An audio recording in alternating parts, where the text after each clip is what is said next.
exclusive interview with the Orange County meter reader who discovered the remains of Caylee Anthony, the Orlando, Florida toddler who disappeared last June and whose mother has been charged with her murder. As our Andrea Canning reports, the way her remains were found is one of the most puzzling and mysterious aspects of this disturbing case. As authorities and the community searched relentlessly for little Caylee Anthony over the summer, Say hi, Mom. Say hi, Mom. Florida utility worker Roy Kronk made a crucial discovery that would only come to light months later. In August, he noticed a suspicious garbage bag on his route about a half-mile from the Anthony home. Acting on a hunch, he persistently called 911 3 days in a row. There was something round and white underneath of it, and I don't know what it is, but it just didn't look like something that should be there. There's a swamp area that I saw something that I called in a tip the other day, and they said they would dispatch an officer out to me when I got there, and I'm here. But after searching the area, the sheriff's deputy concluded there was nothing of interest to the Caylee Anthony case. Kronk believes the search wasn't thorough because the area is infested with snakes. He says he even showed the deputy this photo he took of a rattlesnake. 4 months later, in December, Kronk made another call to authorities from the area. But this time, it wasn't just a hunch. He had discovered a child's body. I'm in the wooded area down by the school. I need you like now. I just found a human skull. Finally ending the 7-month search for Caylee. Kronk was praised for discovering Caylee's body, but now information has surfaced concerning his own past. In the early 90s, he was arrested on kidnapping charges. Kronk maintains he was vindicated and the old charges have no bearing on this case. The Orange County Sheriff wouldn't comment on the arrest, but did release this statement. He saw something that was suspicious and acted upon it as any good citizen should. He did the right thing. For Good Morning America, Andrea Canning, ABC News. And just a short time ago, Roy Kronk joined us right here in the studio. And as Andrea said, even though the Orange County Sheriff's Department has praised him for being a good citizen, that has not prevented some to speculate he knows more than he's telling. Roy, first of all, thank you very much for joining us this morning. We appreciate your time.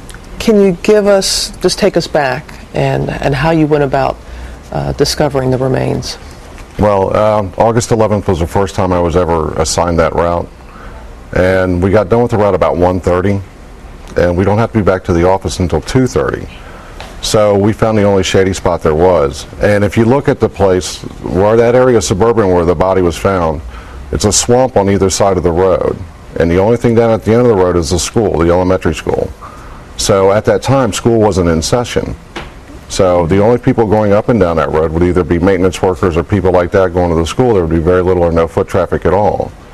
And I used to be a boarding officer in the Coast Guard, and I also was a bail bondsman bounty hunter for years.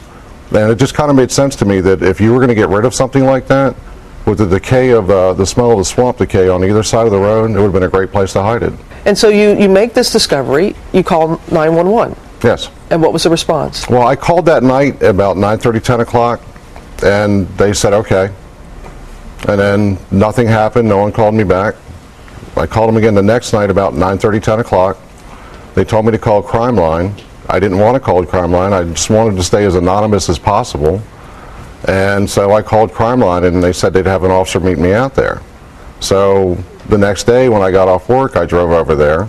I called. The officer showed up. He just pulled his expandable metal baton out, went down to the water's edge. I pointed in the area what was that. He just swept his head back and forth and said, I don't see anything.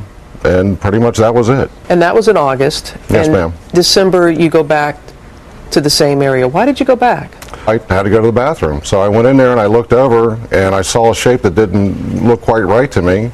And when I pulled the bag up, I basically looked down and there it was. Did you know it was the same area where you had found? Roughly, yeah.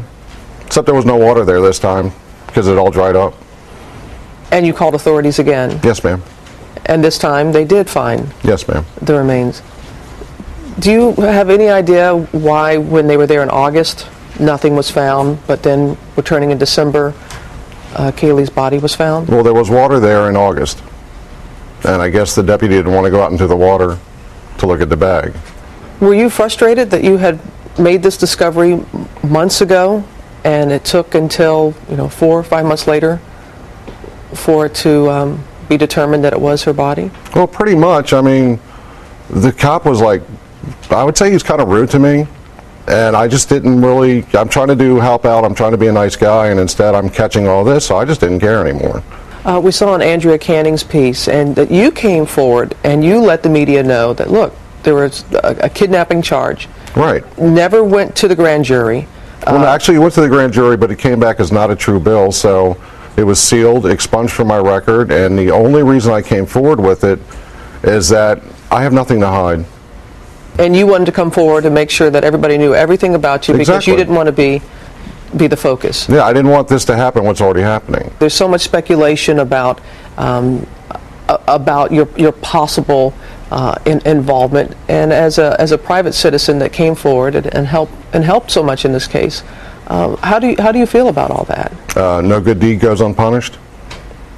I mean, all the speculation that there was like tips and all, nobody tipped me off. I figured this out by myself, and I just have chose not to say anything back until today. Well, let's set the record straight today. Did you have any contact with anyone in the Anthony family before finding I've never even met those people, no. Did you have anything to do with the disappearance of Caylee Anthony or anything like that? No, of course not. Would you still do it all over again? They've been really hard on me, and you try to do the right thing, you try to be a nice guy, and you just get vilified. And to where people, I mean, and the sad thing is people actually believe some of the things that are being said. And I have nothing to do with this at all. But, you know, you listen to some of these conspiracy theories, and, you know, I've done everything known to mankind. I haven't done anything. I just tried to help put a little closure to that poor child, and, you know, she got a decent burial and end all this. That's all I tried to do. Thank you very much.